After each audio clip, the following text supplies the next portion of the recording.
l'essentiel, ce qu'il nous faut penser, c'est l'hospitalité. L'essentiel, c'est de penser un monde dans lequel on donne une place à l'autre pour qu'il vive à côté de soi, même quand on ne se rallie pas à son point de vue.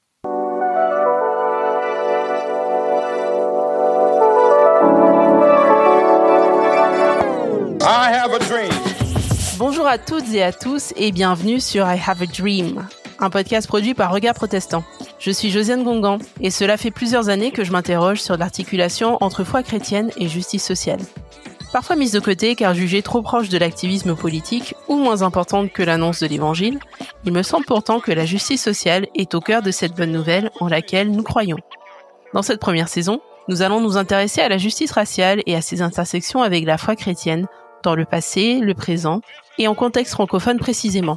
Et pour ne rien louper du podcast, abonnez-vous à I Have a Dream sur vos plateformes d'écoute. Lisez ma newsletter Substack. Suivez-moi sur Instagram sur le compte I Have a Dream _podcast et rejoignez le Discord gratuit des podcasts de Regard Protestant pour venir discuter avec des auditeuristes du podcast des thématiques des épisodes. Les liens sont à retrouver dans les notes de cet épisode.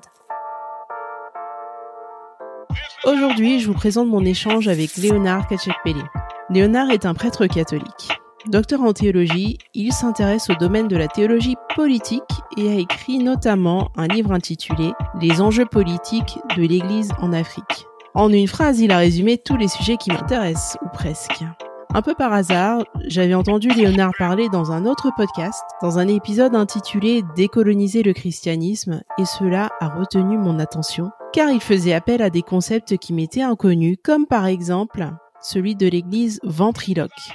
Vous aussi, vous saurez ce que c'est en écoutant cet épisode.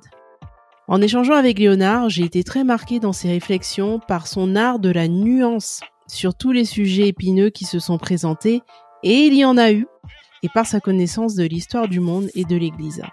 Nous parlons ensemble du rôle des missionnaires pendant la colonisation, du rapport de l'Église à l'État en général, de l'importance de repenser le rapport des chrétiens à la violence, et du besoin d'exercer l'hospitalité et le dialogue pour dépassionner les débats et rendre l'évangile plus audible aux Africains aujourd'hui, à la lumière de tout le passé.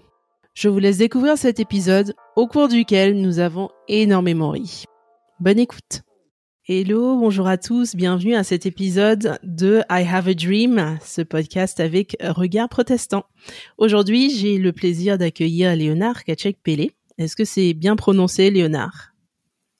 Oui, c'est quelque chose comme ça. Quelque chose, ok, j'essaie. Mais c'est pas Léonard pendant le reste de l'entretien. Voilà. Léonard, moi je t'ai entendu parler dans un podcast il y a quelques mois au sujet du christianisme décolonisé et ça m'a interpellée parce que ça venait croiser certains de mes questionnements que j'évoquerai tout à l'heure. Et donc je te remercie d'être avec nous aujourd'hui et je te remercie d'avance pour tout ce que tu vas pouvoir nous partager. Merci pour l'invitation déjà aussi. Je t'en prie. Est-ce que tu voudrais te présenter un petit peu, nous dire qui tu es et ce qui t'anime dans la vie en ce moment? Alors, je suis Léonard, je suis prêtre catholique depuis 15 ans maintenant, et du Togo, originaire du Togo, théologien. J'aime à dire que je suis théologien comme d'autres sont charpentiers, parce que c'est le métier que j'ai appris. Et j'ai étudié à Strasbourg et depuis 15 ans, depuis que je suis prêtre en fait, je travaille en Europe. Mm-hmm. J'ai passé une dizaine d'années en France et depuis 5 ans je suis en Allemagne. Ok. Voilà. Et donc tu es théologien, tu es même docteur en théologie, je crois. Ouais. Est-ce que tu peux nous dire, dans le grand domaine de la théologie, est-ce qu'il y a des sujets qui t'intéressent plus que d'autres, auxquels tu t'intéresses plus que d'autres? Alors, je me suis spécialisé dans un champ entre la théologie et le droit qui est assez bizarre parce que depuis on n'arrive pas vraiment à me classer dans la nomenclature des disciplines théologiques, quelque part entre la systématique et l'éthique. Alors j'ai fait de la théologie politique. Je pense qu'on aura l'occasion d'en reparler. qui m'a qui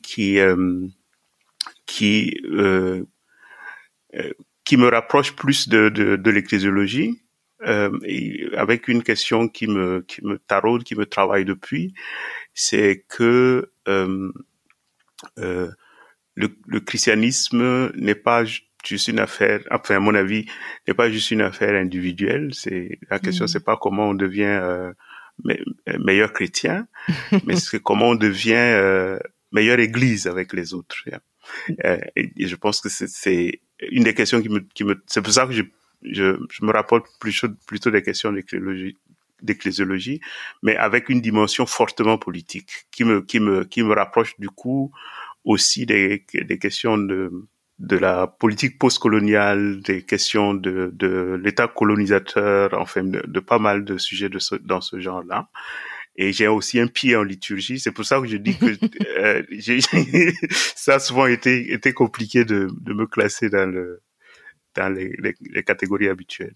Et alors, juste pour les personnes qui n'y comprennent absolument rien là tout de suite, l'ecclésiologie, c'est quoi? C'est la science de quoi? Voilà, l'ecclésiologie, c'est c'est une des disciplines théologiques les plus jeunes, même si en ce qui concerne les questions théologiques, on peut toujours remonter à 2000 ans. En tant que discipline, c'est assez jeune, et c'est une discipline qui prend en charge la question de savoir qu'est-ce que l'Église, Jésus en voulait-il une, et s'il la voulait, comment la voulait-il?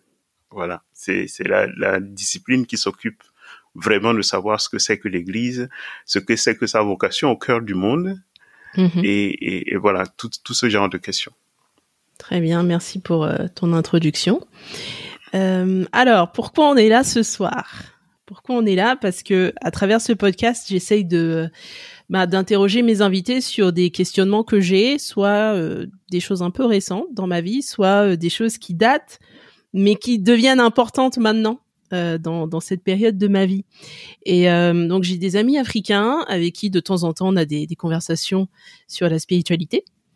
Et très souvent on en arrive à tiens, mais il y a une chose qui s'appelle la colonisation, et votre église là votre église a contribué à renforcer la démarche coloniale. Donc, c'est pas tout le monde qui pense comme ça, mais j'entends assez souvent pour que ça me pose vraiment question. Tu vois, les gens arrivent vraiment à... Même mon père y arrivait, il disait, mais une sorte d'hypocrisie entre l'évangile qui est censé être libérateur et puis le projet colonial qui était très violent, très brutal dans sa mise en place et même dans le projet en tant que tel, dans l'idée. Et donc moi je t'ai entendu parler d'un concept que tu as appelé l'église ventriloque, je crois. Et j'aimerais bien que tu nous expliques un petit peu voilà en quoi ça consiste et comment ça s'est manifesté à l'époque coloniale. Alors je pense que il faut commencer par donner raison à ceux qui pensent ce qu'ils pensent. C'est le premier pas enfin pour instaurer les conditions d'un dialogue fructueux.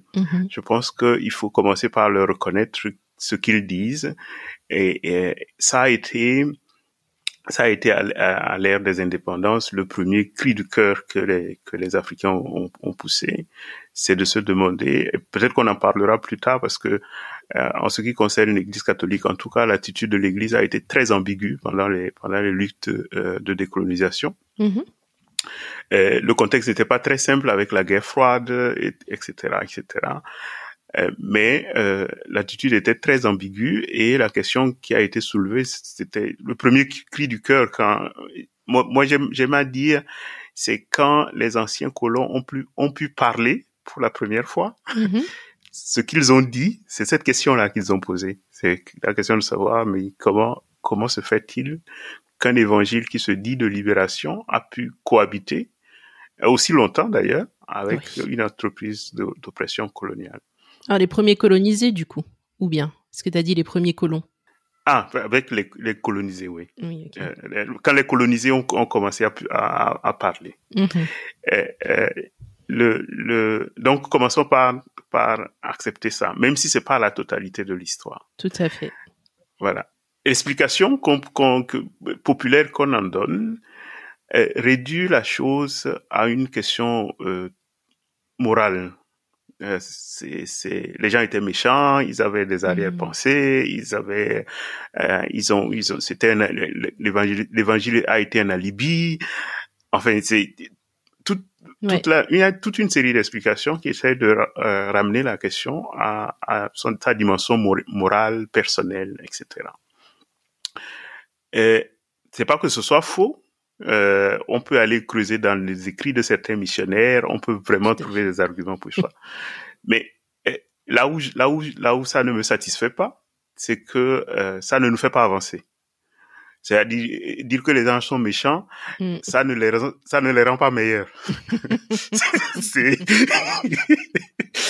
Ça ne les empêche même pas de continuer à être méchants. Donc voilà. Donc mon questionnement, c'est de demander, et si à côté de qu'est-ce qui fait que les gens deviennent méchants? À supposer qu'ils étaient méchants, ils aient eu des alibis, ils aient vécu dans la mauvaise foi continuellement. Ok.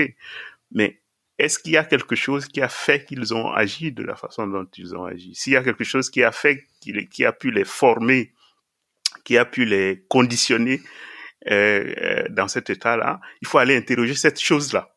Et bon, sans arrêter de les blâmer, mais en cherchant la cause du problème ailleurs. Exactement. Voilà. Et c'est ça qui m'amène à poser la question d'un certain nombre de défis que nous avons à affronter, que ce soit sur le plan politique ou que ce soit sur le plan de la foi ou de la spiritualité, à dire attention, les institutions ne sont pas innocentes. Les institutions, c'est pas seulement les hommes qui sont mauvais dans les institutions, mais il y a une façon de configurer les institutions qui fait qu'elles peuvent rendre les hommes mauvais. Et c'est ce qui m'amène à l'hypothèse d'une église ventriloque. Au moment où le christianisme rencontre l'Afrique, dans ce qu'on a appelé la troisième vague de l'évangélisation de l'Afrique, c'est-à-dire la plus proche de nous en fait, les 18e et 19e, 20e siècle, c'est un moment où les églises en Europe, en Occident en général, n'avaient elles-mêmes plus la liberté déjà. Elles avaient été dans un processus qui date déjà de l'époque des guerres de religion et des consensus qui ont été trouvés pour apaiser l'Europe déchirée par les guerres de religion. Je pense par exemple au consensus d'Augsbourg qui décida que enfin la formule latine est bien connue, cuius regio eius religio, c'est-à-dire que chaque État était obligé de se conformer à la religion de son chef, de son prince. La religion du souverain, c'est la religion de tout le monde. Okay. C'est déjà des formes d'arrangement qui ont soumis les églises à la tutelle des États. Ça, je parle de l'époque post-guerre de religion. Mais même avant ça, les papes avaient déjà accordé pendant longtemps des facultés aux empires, je pense aux Espagnols par exemple, de n'envoyer que des missionnaires espagnols dans les territoires d'Amérique latine qu'ils colonisaient.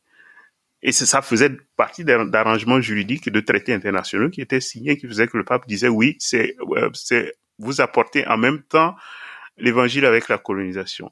Donc, nous sommes héritiers d'un christianisme. Nous avons été, quand je dis héritier, même peut-être que j'exagère, héritier, victime, on peut prendre les mots tels que selon le côté où on se situe, on peut prendre les choses comme on veut, mais nous sommes héritiers, nous en avons souffert d'un christianisme qui ne savait parler, qui ne savaient parler, euh, pas parler un autre langage que le langage des États dans lesquels dans lesquels elles se situaient. L'Église de France ou l'Église d'Allemagne qui a évangélisé le Togo et le ne savait Cameroun. parler. Le Cameroun, Ma famille voilà. vient du Cameroun. Donc. D'accord. Voilà, l'Église allemande et l'Église française qui ont évangélisé le Togo ou le Cameroun ne savaient parler d'autres langages que le langage des États allemands ou français. Donc c'est dans ce conditionnement dans lequel ils étaient, qui consistait à répéter le discours de leur État, c'est ça que j'appelle le ventriloquisme. Et c'est pour moi une façon d'identifier, d'essayer d'aller chercher où se situe le problème pour me demander comment on peut essayer de le résoudre aujourd'hui. Tout à fait. Voilà. Merci. Non, c'est exactement ça. Et le dialogue, le discours de l'État dont tu parlais, ou des États coloniaux, était assez violent, quoi.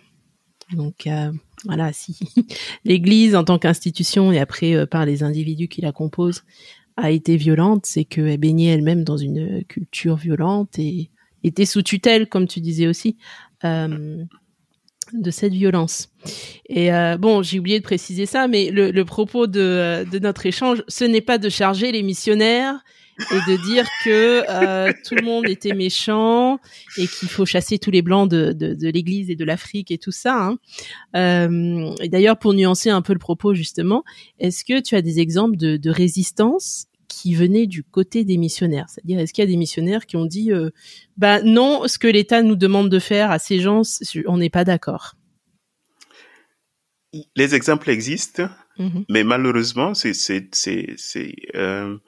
j'ai des amis historiens à qui régulièrement je lance le défi, c'est de dire il y a des histoires, c'est toujours comme ça, c'est que nous sommes dans des processus de colonisation constante, c'est-à-dire qu'il y a des récits qui sont mieux connus, qui colonisent d'autres récits en fait. Parce que les exemples de ces missionnaires qui ont su résister, nous les connaissons à peine, et c'est dommage. C'est dommage parce que nous écrivons, l'histoire s'écrit du point de vue qui arrange ce qui raconte l'histoire. Il s'agit même pas d'aller déterrer des choses pour faire contrepoids à un récit ou à un autre, mais simplement de savoir que ça existe. Et pour nous, en tant qu'Église, de faire en sorte que ces missionnaires qui ont su résister ne soient pas morts pour rien non plus. Voilà. Mais des exemples existent. Il y a eu un cas au Togo, par exemple. La première vague de missionnaires, c'était d'ailleurs dans ma région de naissance. Ils étaient allemands et cohabitaient presque en bonne intelligence avec les colons allemands, jusqu'au moment où pour fonder une grande ville, ils voulaient créer une sorte de métropole avec une sorte de grand carrefour entre la côte et le nord du pays. Ils ont commencé à aller déplacer des populations des villages de façon forcée pour venir peupler la ville qu'ils étaient en train de créer. Et ça s'est accompagné d'énormément de violence.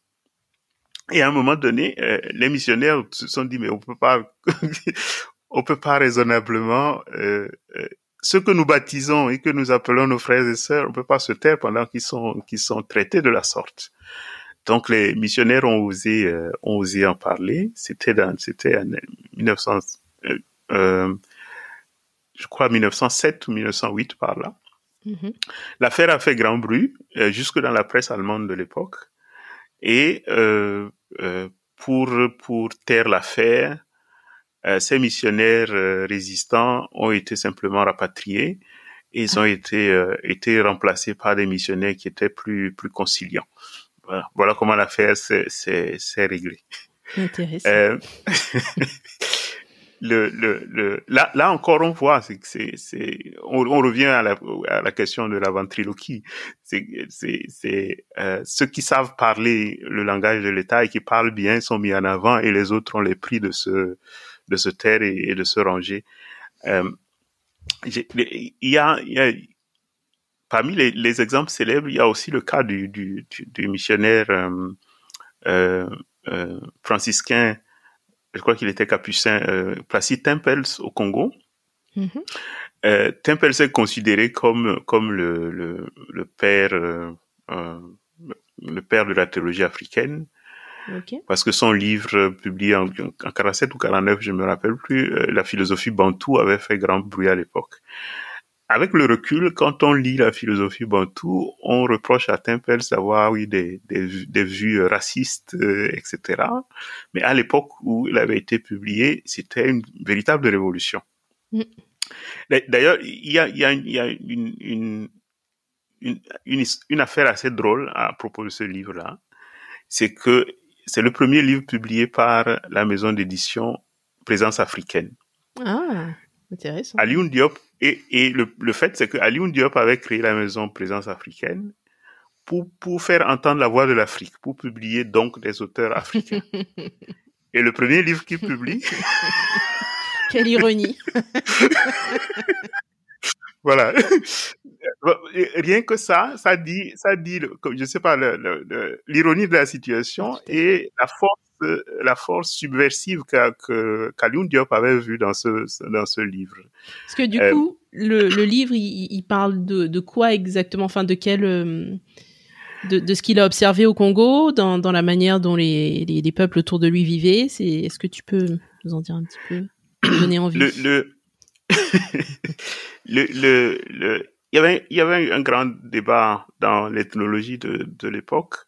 C'est de dire, enfin, on connaît la formule de Senghor, l'émotion est nègre et la raison est laine. Ouais, fera pas de commentaire ce soir là-dessus. Voilà. Non, je le cite parce que ça résume l'état de l'ethnologie à une époque, qui disait que comment dire ça, la pensée, il n'y avait pas de pensée nègre, en fait. Tout à fait. Et l'enjeu de Tempels, dès le titre, c'est de dire, il y a une philosophie bantou et je vais vous le prouver. Et donc, il essaye, tant que faire se peut, de résumer ce qu'il entend par la philosophie bantou. Tout se résume pour lui autour de ce qu'on a appelé plus tard une ontologie vitale. Pour lui, le cœur d'une pensée africaine, c'est la vie. Son augmentation ou sa diminution, la force vitale, c'est comme ça qu'il l'appelle, l'augmentation ou la diminution de la force vitale chez quelqu'un, ou bien dans une communauté, serait le principe qui organise tous les rites, les religions, les rapports les uns avec les autres, etc. Bon, sur le fond de la thèse, on peut discuter.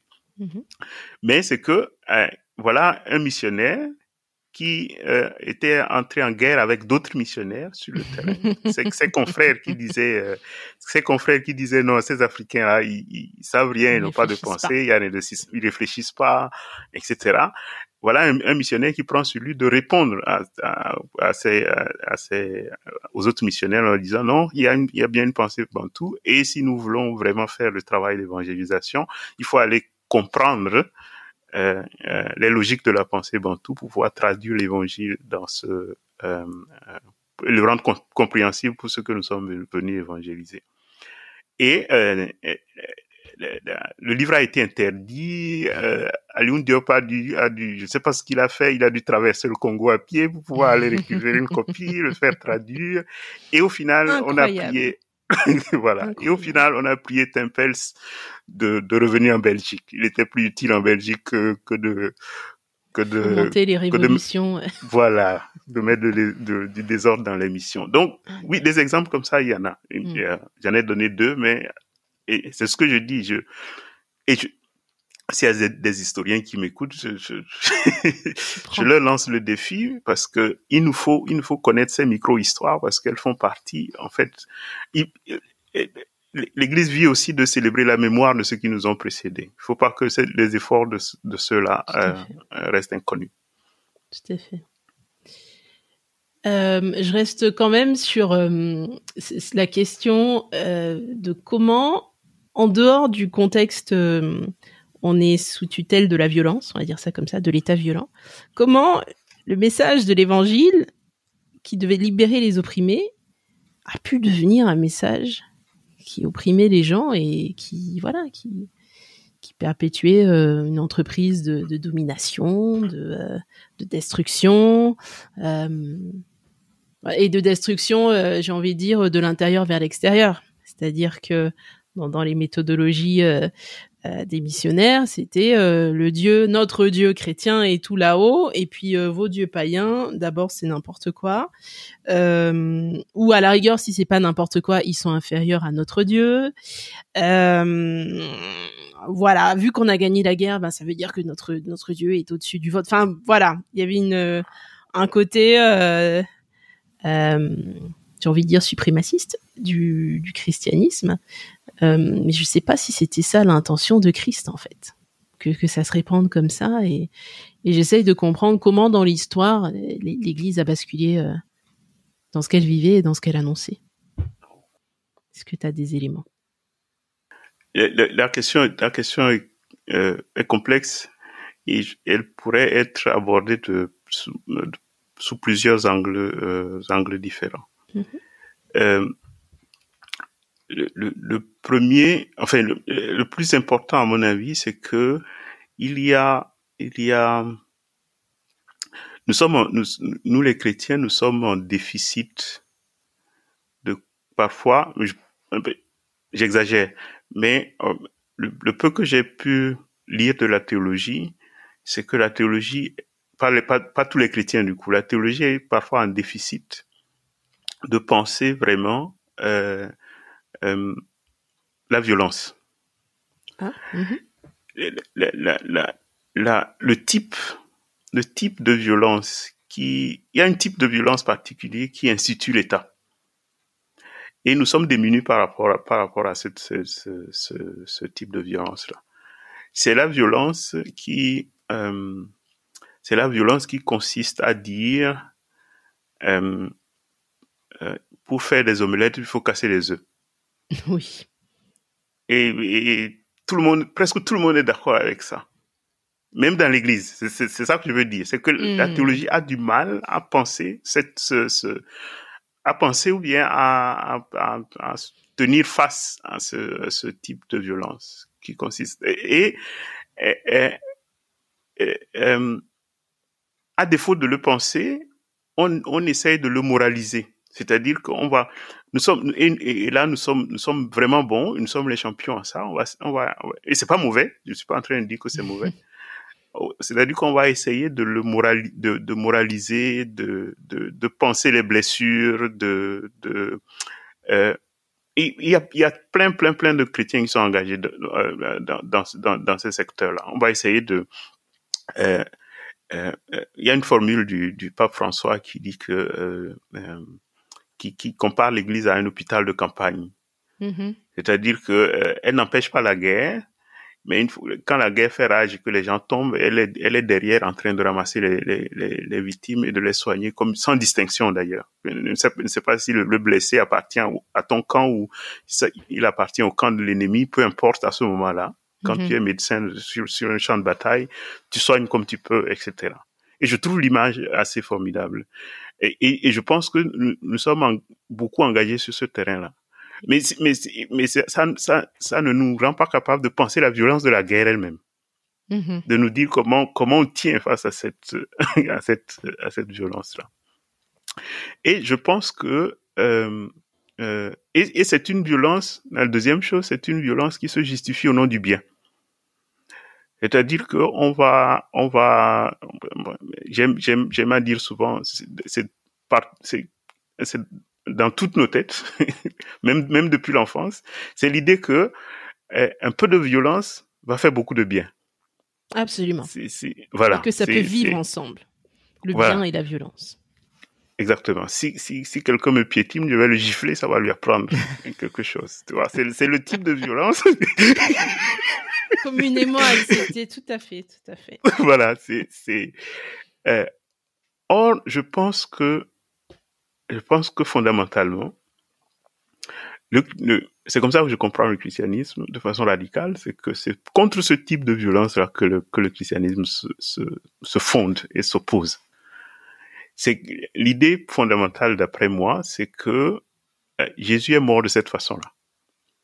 Jésus est mort. Jésus est mort de ce genre de violence. C'est le genre de violence qui casse des œufs pour fabriquer des omelettes. Oui, c'est ce genre de violence qui a tué Jésus. Alors, si nous validons ce type de violence-là, nous validons la mort de Jésus. Et au fond, il faut qu'on aille dormir. On n'a rien à faire. On n'a rien à faire. Mais si nous continuons de dire que c'est une mort injuste, même si le Christ l'a accepté, et ça c'est un autre débat, même si le Christ l'a accepté, il est entré librement dedans, mais si malgré ça nous continuons à dire que ce type de violence n'est pas juste, alors il y a un rapport à l'État que nous devons avoir et que notre théologie doit pouvoir penser. Et je pense que quand je parle du ventriloquisme, je parle de ce genre de violence-là. C'est que beaucoup de missionnaires, de bonne foi, souvent, ont cru qu'ils participaient à l'avènement de la civilisation, je pense que même certains devaient associer ça, ils devaient avoir des perspectives le royaume est en train de grandir, on est en train, voilà. Et c'est le type d'explication d'ailleurs que les missionnaires donneront quand on va les critiquer. On va vous dire, ils ont quand même construit des écoles, ils ont quand même construit des hôpitaux, ils ont soigné des gens, etc. C'est puis pas faux. Les gens ont eu le salut. Voilà, ils ont baptisé, ils ont... Exactement, c'est pas faux, c'est pas mauvais. Mais, est-ce que ça justifie la violence qu'il y a derrière? Non. Voilà. Je pense que ça c'est une façon de regarder le problème. Comment se fait-il que à quel moment ça a basculé? Historiquement, c'est très difficile à dater. Mais enfin, les théologiens que j'ai lus ces dernières années, il y a pas mal de... Il y a d'ailleurs de Karl Barth, l'histoire de la théologie protestante au 19e siècle. Tout le premier chapitre, moi, pendant que j'écrivais ma thèse, c'est le meilleur que j'ai lu sur cette question-là.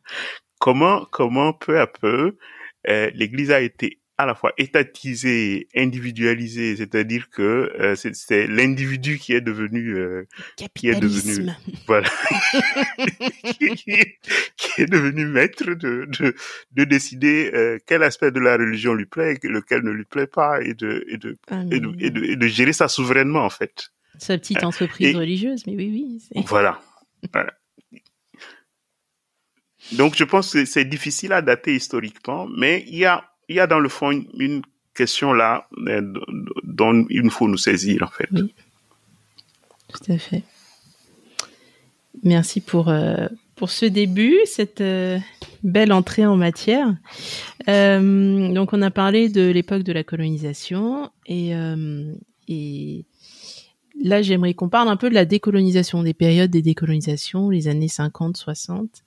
Est-ce que, à ta connaissance, l'Église a été une force motrice? Parce qu'au tout début, tu disais qu'elle a une position un peu ambiguë, justement à cette époque-là, et ça m'intéresse de savoir, finalement, quand les Africains ont commencé à réclamer d'être traités de la même manière, d'avoir un traitement plus juste, etc. Est-ce que l'Église poussait pour ça, ou est-ce que l'Église résistait à ça? Ou est-ce que c'était un peu des deux, finalement, aussi? Je pense que c'était un peu des deux. Mais c'est que le projet colonial lui-même était très ambigu. Il y avait, le projet colonial avait toujours comme ça une double face. C'est-à-dire, il fallait en même temps que ça avance, mais il fallait pas que ça aboutisse.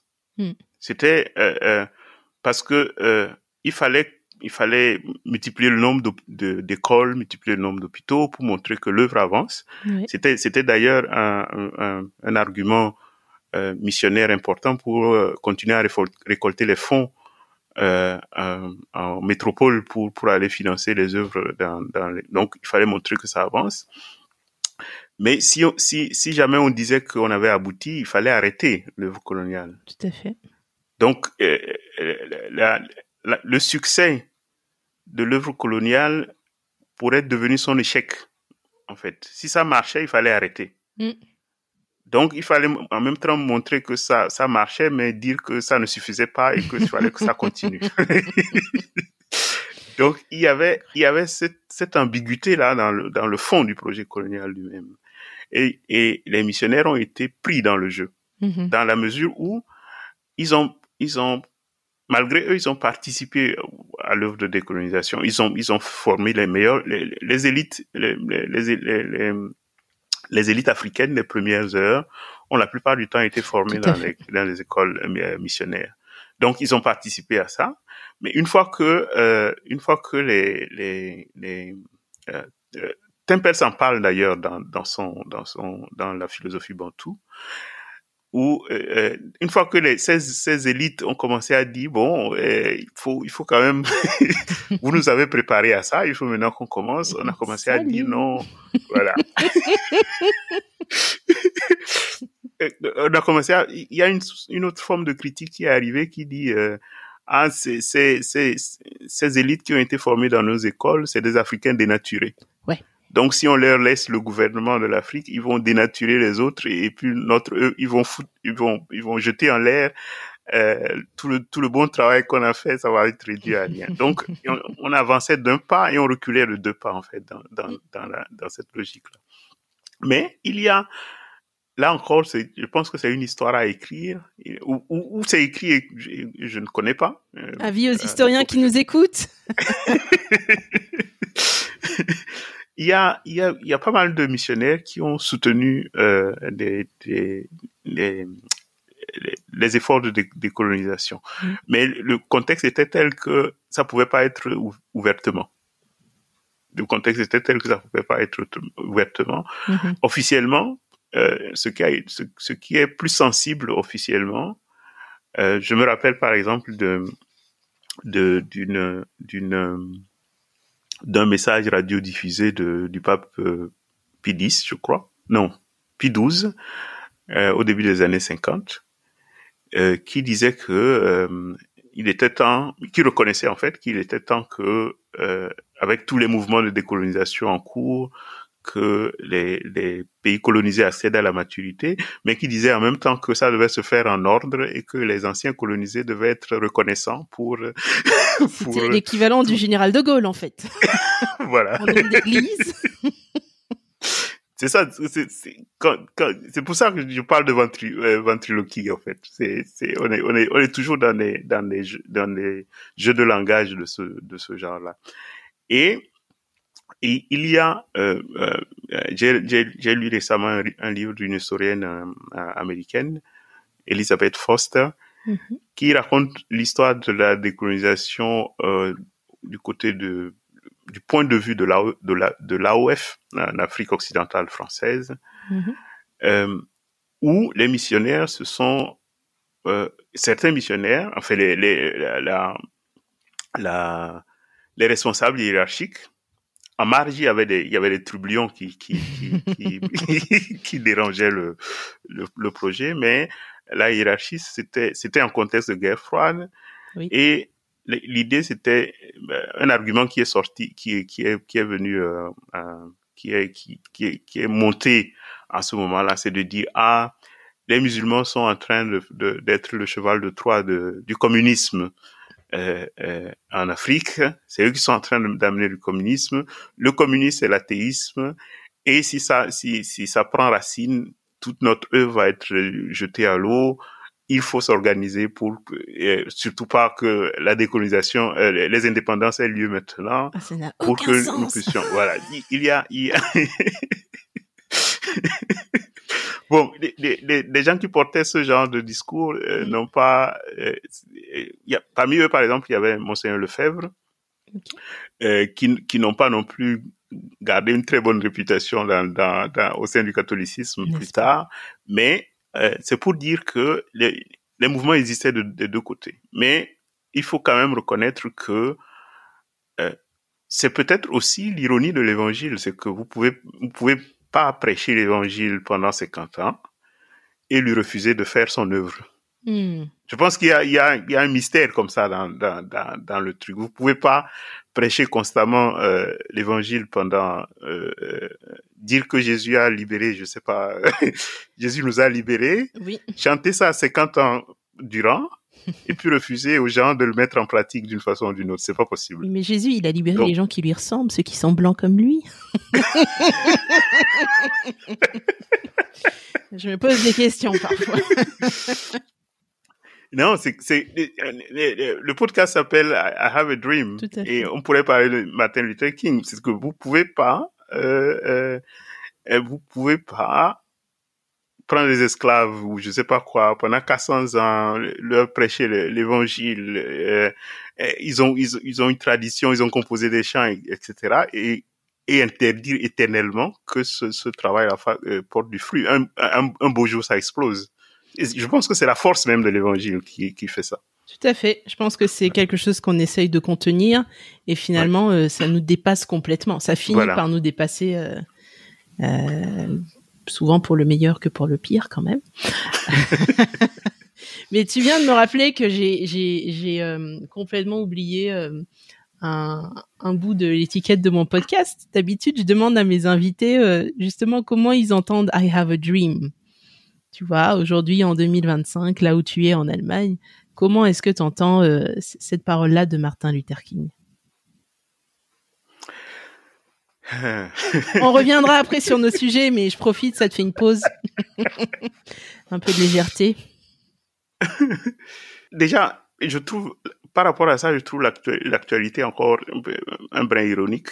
C'est que c'est le président considéré comme le président américain considéré comme le plus raciste de toute l'histoire qui a décidé d'ouvrir qui a décidé d'ouvrir les archives pour qu'on sache enfin ce qui est arrivé à Martin Luther King. Non, on va voir. Bon, ça déjà. Là encore, signe qu'on ne peut pas contenir l'évangile éternellement. Un jour, il sort par une porte, par une fenêtre où on ne l'attendait pas du tout. Mais je pense que le combat de Martin Luther King Jr.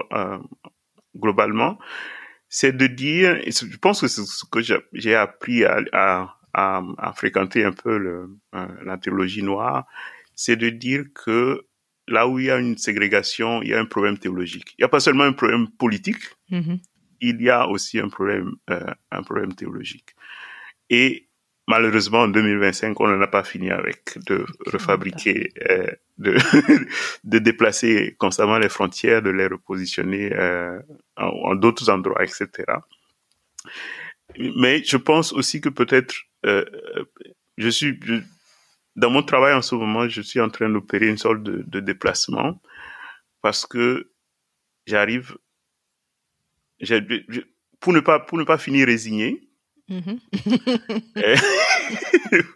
pour ne pas finir résigné, je commence à dire peut-être qu'il faut accepter la ségrégation et repenser autrement la chose. Je travaille avec certains théologiens togolais en ce moment sur ce que nous appelons l'hospitalité. Mais je laisse ça, comme tu as parlé d'une parenthèse, je laisse ça là parce que nous l'ouvrons pas parce que ça a l'air intéressant. Hein, il faudrait peut-être un autre podcast pour en parler. Un autre épisode. Mais je trouve l'idée que portée par la théologie noire qui consiste à dire là où il y a une ségrégation, il y a un problème politique, oui, mais c'est aussi un problème théologique. Voilà. Et je trouve en 2025 ou bien en 2050, c'est quelque chose à laquelle il faudra toujours revenir et pour lequel il faudra dire merci aux gens de la génération de MLK d'avoir poussé à ça. Très bien, merci. Merci pour cette petite parenthèse qui n'est pas des moindres. Je reviens juste un petit peu sur notre sujet colonisation, décolonisation.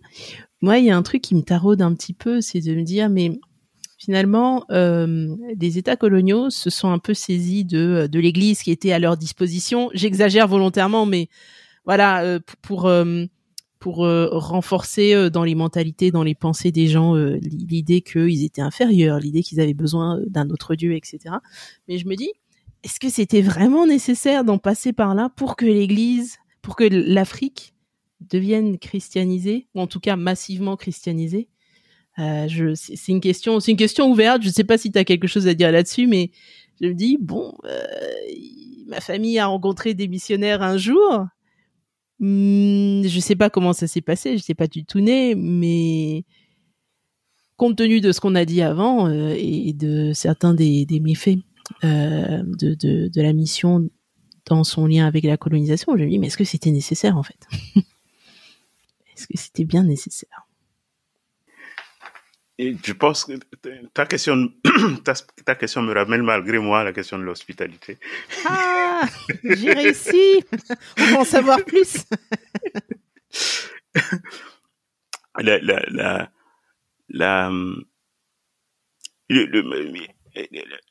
Mon approche en ce moment, c'est de dire, essayons de dépassionner ce débat-là, de ramener, j'essaie de faire des expériences de pensée, de me représenter comment mon grand-père a accueilli le missionnaire, ou mon arrière-grand-père, pour faire encore mieux.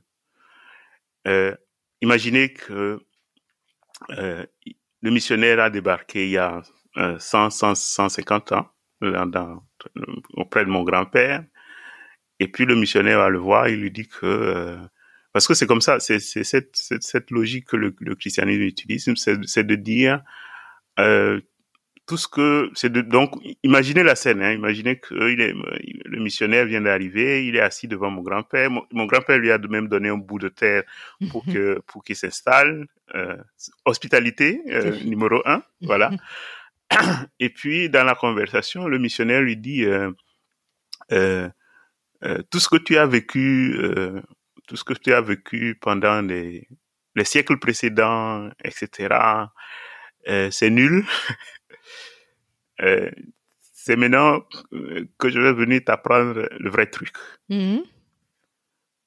Imaginez quand je m'imagine la scène, j'imagine toujours mon arrière-grand-père pouffer de rire. J'essaye de dépassionner le truc parce que pour nous aujourd'hui, ça résonne de façon dramatique quand ça tombe dans nos oreilles, etc. Mais imaginons la réaction du grand-père. Je pense que il a dû rire un bon coup. Il a servi un peu de vin de palme au missionnaire. Tiens, t'as pas assez bu, tiens. Voilà. Et puis il l'a raccompagné à la maison. Mais qu'est-ce que ça veut dire que mais après, qu'est-ce que ça veut dire que ils ne prennent pas cette théologie-là au sérieux, mais que quand même ils acceptent que le missionnaire s'installe à côté de lui. Est-ce qu'on peut repenser l'activité missionnaire à partir de ça? Se dire, il y a quelqu'un qui est là, qui n'accepte pas du tout le message qu'on apporte, mais qui ne chasse pas non plus le missionnaire. Ce que tu viens m'annoncer ne m'intéresse pas, mais je te permets quand même de t'installer là. Si j'ai lu je pense que c'est l'un des meilleurs romans africains qui existent. Et je suis désolé de tomber dessus aussi seulement récemment. Ça s'appelle The Landlord. Ça n'a pas été traduit en français. Okay. C'est un écrivain nigérian qui s'appelle Obinkaram Echewa. Okay. J'en ai tiré un article qu'on peut trouver sur Internet. Ça s'appelle le christianisme de mon grand-père. Et c'est ce genre de scène que l'auteur raconte dans ce roman-là. Et la question, et le grand-père il lui dit textuellement au missionnaire, ton truc là ne m'intéresse pas, mais quand tu es venu, on t'a donné une terre pour t'installer. S'il y a certains de nos fils que ça intéresse et qui viennent chez toi, on va pas venir les chercher. On va pas venir les arracher. Si ça les intéresse, ils viendront. Si ça ne les intéresse pas, ils ne viendront pas. Et pour moi, pour repenser la théologie missionnaire aujourd'hui, j'essaye de repartir de ça. De me dire, parce que le christianisme missionnaire, c'est un christianisme qui est arrivé avec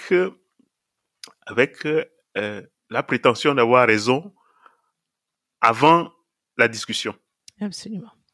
Voilà. C'était un christianisme qui a raison de toute éternité avant même que le débat commence. Et si dans le débat, quelqu'un lui dit non, il prétend que la personne est de mauvaise foi, ou bien que il est encore plus arriéré qu'on pensait, ou bien possédé. Voilà. Et moi, ce christianisme ne me plaît pas. En fait, je ne veux pas être ce genre de chrétien. Je veux être le genre de chrétien qui a raison à la fin de la discussion, pas avant que ça commence. Et donc, repenser le christianisme missionnaire aujourd'hui, pour moi, c'est ça, c'est de dire, OK, je vais chez des gens qui ne sont pas intéressés par mon truc. L'essentiel, ce qu'il nous faut penser, c'est l'hospitalité. L'essentiel, c'est de penser un monde dans lequel on donne une place à l'autre pour qu'il vive à côté de soi, même quand on ne se rallie pas à son point de vue.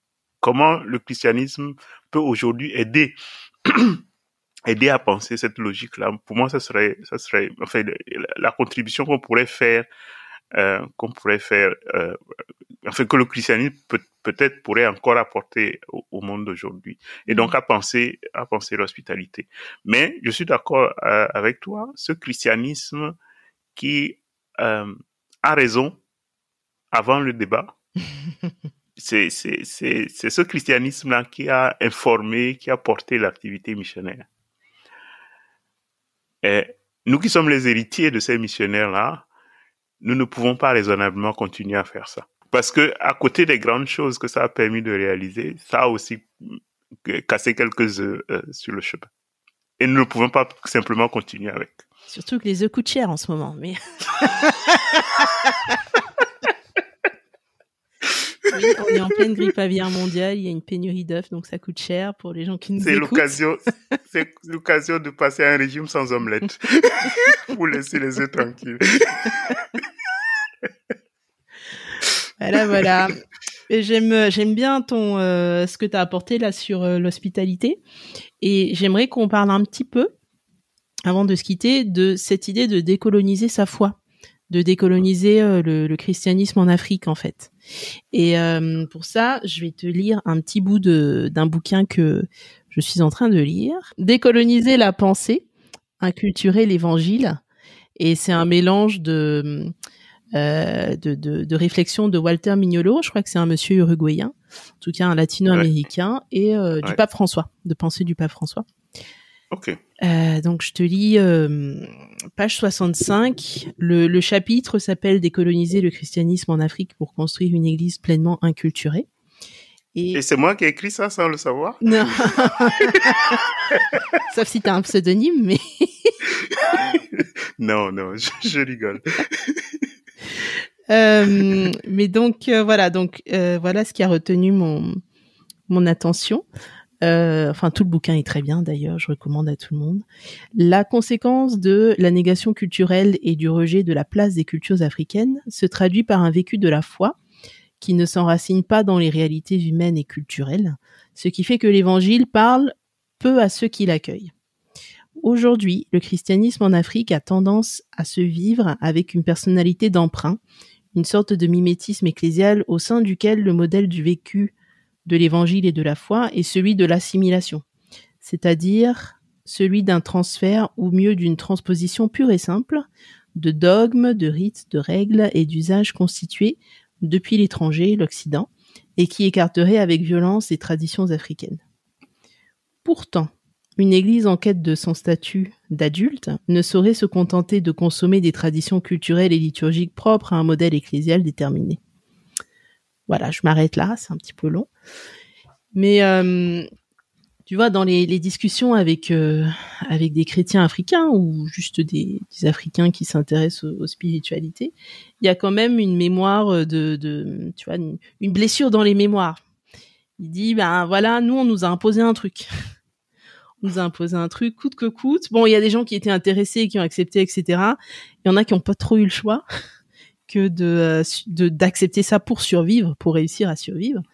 Et donc voilà, l'évangile n'est plus très audible, sauf bien sûr quand on promet des miracles et de l'argent.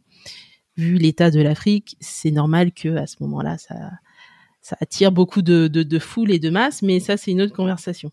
Et la question que je voulais te poser, c'était dans ce contexte de mémoire blessée et puis d'évangile importé, comment est-ce qu'on peut évangéliser et comment on peut aider les chrétiens africains à exprimer une sorte de foi décolonisée où ils sont conscients en même temps de suivre Christ, mais en même temps de leur contexte local et de leurs marqueurs culturels.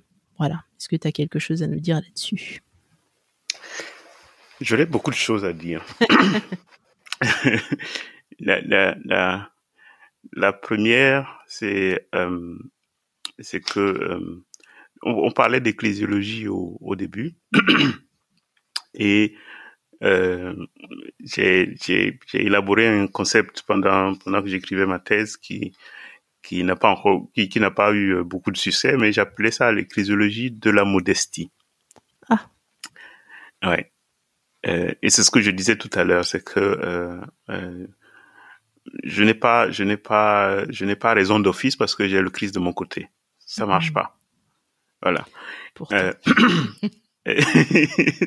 Donc il faut, je ne prescris rien, mais une piste serait d'apprendre à être modeste. Et ça veut dire, pour moi, ça veut dire une chose très précise, c'est que il faut, ça consiste à passer de ce que j'appellerais l'apologétique de la vérité à une apologétique de la beauté.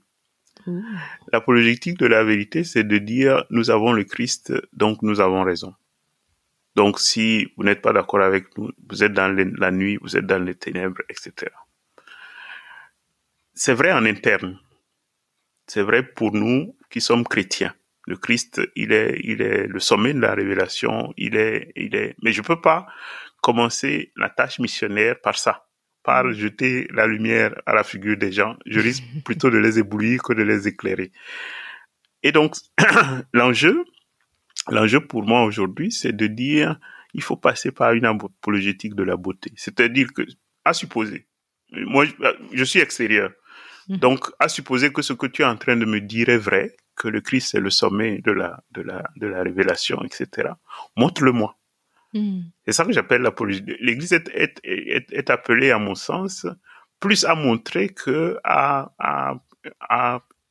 parfois, notre discours peut ressembler à juste des pétitions de principe. Nous y croyons, oui, mais nous en parlons, pour celui qui n'y croit pas, nous en parlons comme si ça allait de soi, pour lui aussi. Ça ne va pas de soi. Donc, si pour le convaincre, il faut que je commence à montrer ce que ça veut dire que le Christ soit le sommet de la révélation, qui m'ait donné la vie, qui m'ait sauvé, etc., etc. Il faut que je commence à montrer ça. Ce que j'appelle l'apologétique de la beauté. C'est dans la façon dont nous montrons que nous sommes des gens rachetés, que nous sommes des gens sauvés. C'est dans ce moment-là que nous devenons contagieux, mais d'une façon non coloniale, en fait. Voilà. Ça c'est ma première chose. La deuxième, c'est que il nous faut apprendre, surtout pour nous les chrétiens africains, nous avons rendez-vous avec une histoire qui est plus longue devant nous que derrière nous. Nos églises sont vieilles seulement de 100 ans ou parfois juste un peu plus. Ce n'est pas suffisant pour avoir des traditions propres, pour avoir des rites propres. On le ferait aujourd'hui qu'on tomberait dans des trucs artificiels, parce que ça n'a pas pris le temps de s'enraciner, donc j'invite souvent mes amis théologiens à arrêter de se plaindre de ça et plutôt à travailler aujourd'hui pour demain. Oui. À mettre en place aujourd'hui les conditions qui feront que ceux qui viendront dans 200, 300 ans ne soient pas au point où nous en sommes. Parce que ça a besoin de temps pour s'enraciner, pour mûrir, etc. on pourrait fabriquer des trucs aujourd'hui, mais ça serait artificiel. Et l'histoire montre que bon, ça, souvent, ça fait gargariser la génération qui l'a inventé, et puis ça n'intéresse plus la génération d'après. Tout à fait. Donc, je pense qu'il y a un défi pour nous à penser plutôt dans la durée. Ça me libère d'ailleurs de ne pas croire que les quelques semences de théologie que je jette ici et là vont être appliquées demain. Ça ne m'intéresse pas. Et ça me libère d'ailleurs. Parce que ceux qui les prendront au sérieux après ma mort, ils porteront la responsabilité de ce que ça deviendra. C'est pas moi qui... Donc, je pense que nous avons... La patience est aussi une vertu eschatologique. C'est la vertu de ceux qui croient que qu'ils veillent ou qu'ils dorment, le royaume croît sans eux. Le royaume grandit sans eux. Et ça c'est la deuxième chose que je dirais. Une troisième, c'est aussi c'est plutôt théologien que je dirais ça, c'est que c'est pas aux théologiens de dicter la direction dans laquelle la foi doit aller. Nous les théologiens, nous sommes souvent frustrés. Nous sommes souvent frustrés que les gens aillent plutôt aux messes de guérison plutôt que de faire des trucs sérieux que nous avons élaborés. Que nous avons élaboré dans nos bibliothèques. Je vois très bien. Oui. C'est peut-être la foi populaire peut-être indique une direction dans laquelle il faut aller, et il faut se frotter à ça, essayer de penser ça, essayer de tirer le meilleur qu'on peut de ça, plutôt que de s'enfermer dans la bibliothèque et de se plaindre que la messe de guérison est trop bruyante. On a tous des histoires sur les messes bruyantes. Ouais. Donc, il y a le fait que nous ressaisissions de l'histoire missionnaire, qu'elle nous revienne à la figure sous divers aspects de différentes façons. Je pense que c'est une bonne opportunité pour s'asseoir, refaire le point sur notre histoire et puis savoir où on désire aller. Heureusement, il y a quelques théologiens sud-africains. Tinyiko Malule, qui est en l'occurrence, qui disent qu'il est temps que nous arrêtions de penser, il est temps de commencer à penser le christianisme comme une religion africaine. C'est-à-dire de quitter le paradigme de l'importation et de commencer à regarder ce que, au bout d'un siècle ou bien au bout de 2 siècles en Afrique, comment le christianisme qui se vit chez nous aujourd'hui est dans une certaine mesure africain. Et l'intérêt, c'est que c'est en regardant ce genre d'aspect on peut décider qu'est-ce qui doit être développé, qu'est-ce qui doit être approfondi, qu'est-ce qui doit être, qu'est-ce qui est déjà mort d'ailleurs de ce que parce que de ce que nous avons reçu de l'époque missionnaire, il y a sans doute déjà des choses qui sont déjà mortes, qui n'intéressent plus. Comme par exemple ce que je disais, que je ne peux plus avoir la prétention du missionnaire, aller m'asseoir devant mon grand-père et lui dire tout ce que tu as fait avec tes arrière-grands-pères là, c'est du zéro. C'est moi, ton arrière-petit-fils qui va t'apprendre le vrai truc. Je peux même plus faire ça.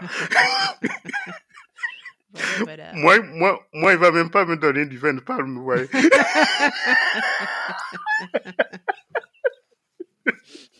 Il va m'envoyer balader. Absolument.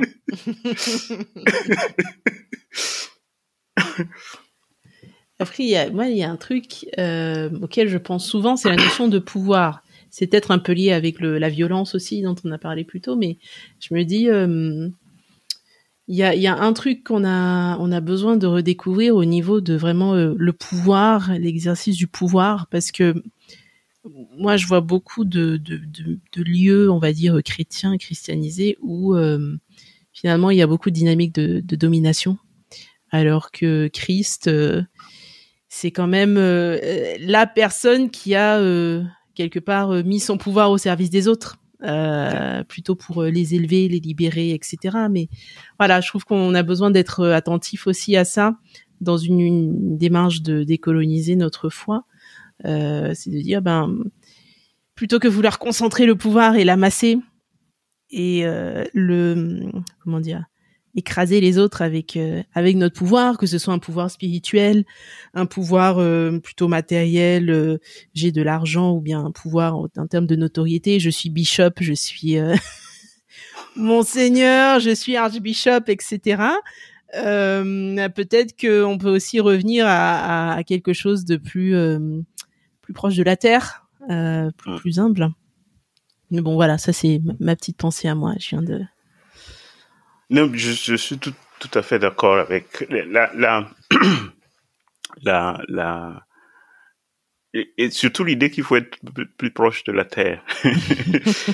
c'est que, et pour moi, être plus proche de la terre veut dire aussi que on essaye de d'aller vers de petites structures. Parce que le pouvoir écrasant a toujours affaire avec des structures immenses où le noyau de décision est tellement loin de ceux qui subissent la décision que qu'ils crèvent ou qu'ils soient debout, ça, c'est pas que ça n'intéresse pas, mais on le voit pas. Tout à fait. Voilà. J'étais avec d'autres théologiens africains, on a travaillé récemment sur il y avait un synode à Rome au mois d'octobre dernier, et nous avons travaillé en équipe à sa préparation, et puis on m'avait chargé de réfléchir sur la question de savoir quels sont, parce que j'ai fait aussi du droit canonique. Je suis juriste d'église. D'accord. Oui. D'accord. Et donc on m'avait demandé de faire de réfléchir d'un point de vue canonique comment on peut repenser les structures pour que on puisse y vivre davantage un esprit synodal de collaboration les uns avec les autres, etc. Et pour moi, quand on connaît un peu la tradition de l'Église, la réponse était claire comme l'eau de roche, c'est que il y a une logique assez simple dans l'organisation territoriale de l'Église. C'est pour ça que je parlais de rapport à la terre.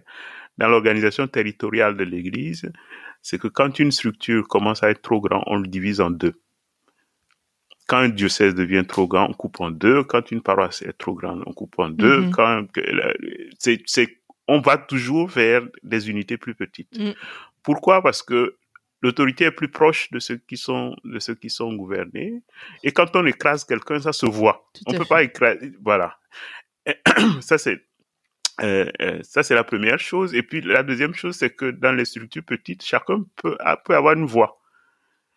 Quand ça commence à être devenu trop grand, il faut se faire représenter, il faut que d'autres parlent en votre nom, et puis parler au nom de quelqu'un, c'est lui voler sa voix, en fait, dans le fond. Et donc, il faudrait pouvoir repenser nos églises. Je pense que c'est d'intérêt aussi pour l'ecclésiologie de dire comment on repense nos communautés, comment on repense pour que elles puissent s'organiser en unités plus petite, plus proche des gens, plus proche de ceux qui y participent. Et à mon grand regret, ce n'est pas la direction dans laquelle on va, surtout en Europe aujourd'hui, où toute la situation de l'Église catholique en particulier est ramenée à une affaire de manque de prêtres, et où on concentre les unités, toujours de plus grandes unités, on fabrique de plus grandes unités. Bon, ça n'engendre pas des problèmes de pouvoir, ça en enlève plutôt, ça en enlève plutôt à beaucoup, mais il y a une repensée. L'évangile de Matthieu, par exemple, c'est son traumatisme du début à la fin. C'est que le plus grand soit le serviteur. Il y a pas d'évangéliste qui le répète autant que lui. Qui disent que parmi les nations, les chefs des nations gouvernent en maître. Faut pas que ce parmi soit vous, il ne doit pas en être ainsi, etc., etc. Oui, mais très bien. Écoute, merci pour notre échange jusque-là. Donc, on va arriver sur la dernière question. Après, tu pourras te reposer. La dernière question, c'est Léonard has a dream. Quel est ton rêve à toi ou ta prière pour l'Église, là où tu te trouves ou dans le monde, concernant tout ce qu'on a évoqué ce soir? Quel est ton rêve? Mon rêve, c'est qu'on a parlé des nous n'en avons pas fini avec les structures mentales de la mission coloniale.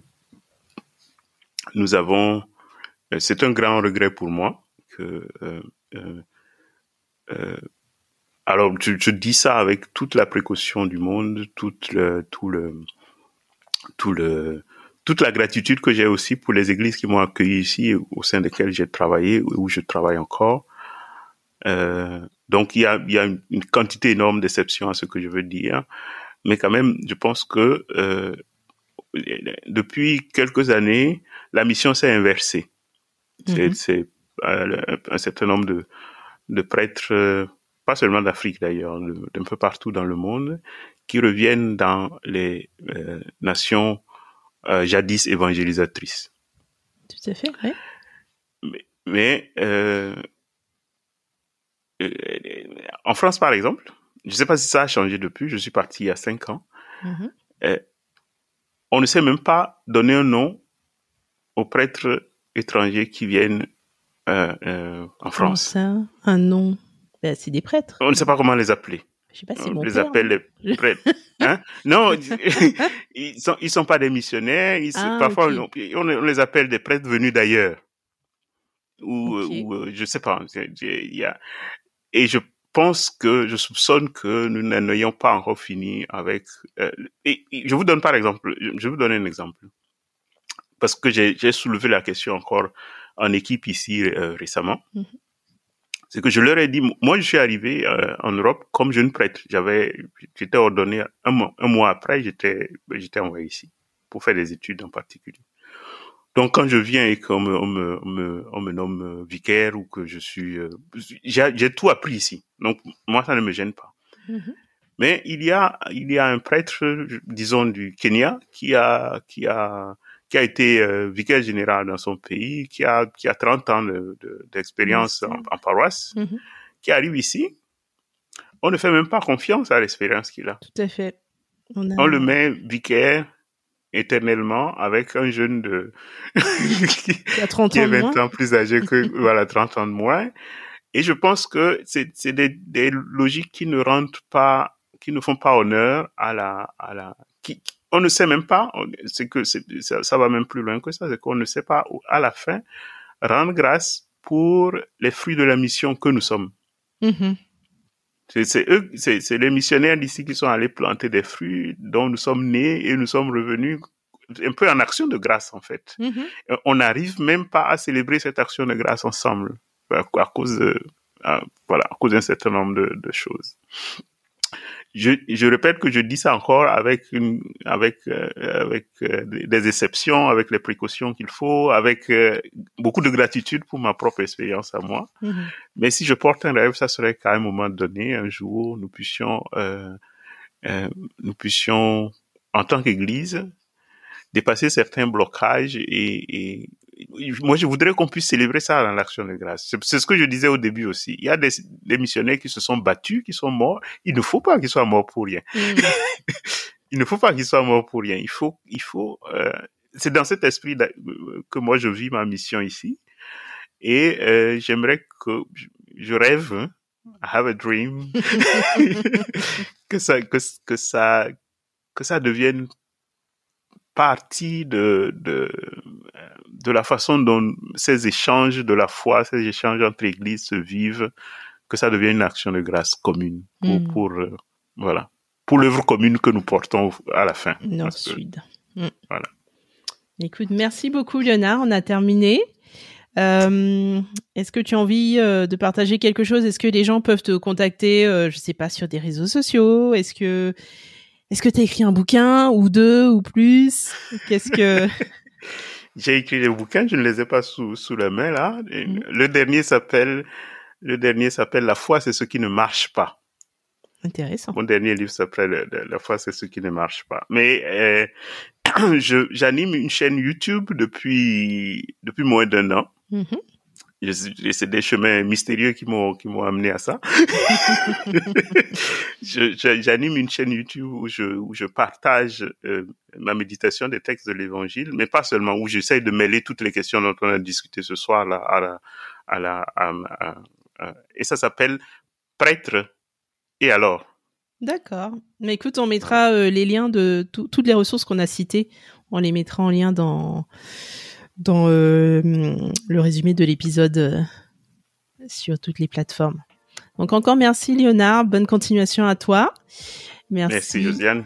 À nos auditrices et d'ici le prochain épisode, continuez à rêver. C'était mon épisode avec Léonard Kashekpeli. Merci Léonard pour tes riches réflexions et ton humour. Si cet épisode vous a interpellé, vous a touché, vous a fait rire, je vous encourage à le partager au moins avec une personne avec qui vous pourrez en discuter après. Vous pouvez encourager Léonard en vous abonnant à sa chaîne YouTube ou en vous procurant l'un de ses livres. Nous mettrons quelques références dans les notes de l'épisode.